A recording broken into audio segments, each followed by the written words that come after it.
Welcome to செண்டூஸ் kitchen. எங்களோட சேனலை முதல் முறையாக பார்க்குறீங்கன்னா மறக்காமல் சப்ஸ்கிரைப் பண்ணிவிடுங்க.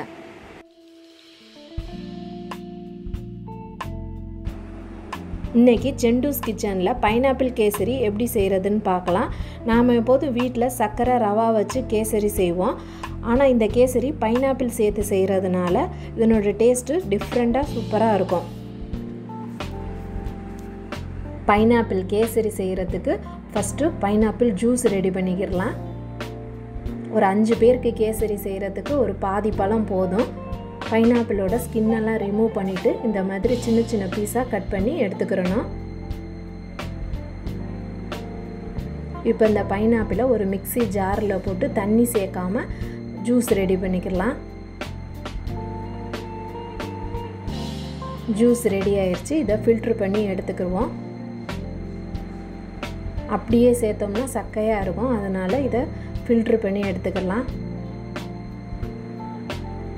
பைனாப்பிள் ஜூஸ் ரெடி ஆயிடுச்சு. நாம் இனி கேசரி செய்ய ஆரம்பிக்கலாம். ஒரு பேனில் 3 டீஸ்பூன் நெய் சேர்த்து முந்திரி திராட்சை எல்லாம் வறுத்து எடுத்துக்கலாம். நான் ஒரு 10 முந்திரி பருப்பு 10 திராட்சை சேர்த்துருக்கேன். எல்லாத்தையும் பொன்னிறம் ஆகிற வரைக்கும் வறுத்து தனியாக ஒரு பவுலில் எடுத்து வச்சுக்கலாம்.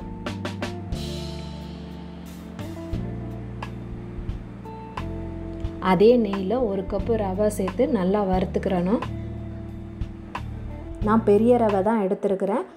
பெரிய ரவையில் கேசரி செஞ்சால் தான் அதனோட டெக்ஸ்சர் நல்லாயிருக்கும்.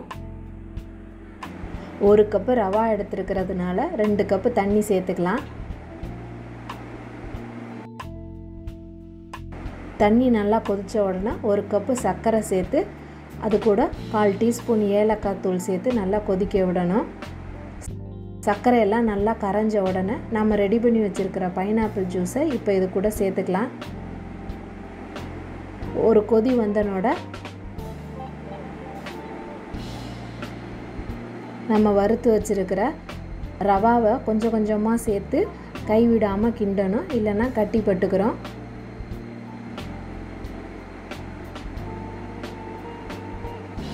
இது கூட நான் கலருக்காக 1 டீஸ்பூன் அளவு சாஃப்ரான் வாட்டர் சேர்த்துருக்கிறேன். இது ஆப்ஷனல் தான், நீங்கள் தேவைன்னா யூஸ் பண்ணிக்கோங்க.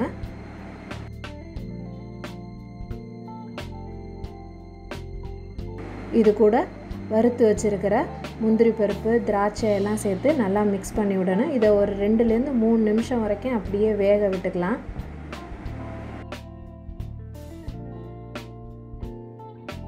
நல்லா திக்கான டெக்ஸ்சர் வந்துருச்சு. இப்போ ஃபைனலாக ஒரு 3லேருந்து 4 டீஸ்பூன் அளவு தாராளமாக நெய் சேர்த்துக்கோங்க. சேர்த்து நல்லா மிக்ஸ் பண்ணி விட்டுக்கிறணும்.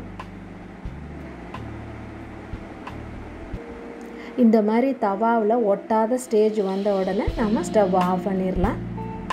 டிஃப்ரெண்ட்டான டேஸ்டியான பைனாப்பிள் கேசரி ரெடி ஆயிடுச்சு. இந்த ரெசிபி உங்களுக்கு பிடிச்சிருந்ததுன்னா லைக் பண்ணுங்கள், ஷேர் பண்ணுங்கள், மறக்காமல் சப்ஸ்கிரைப் பண்ணிவிடுங்க. தேங்க்யூ.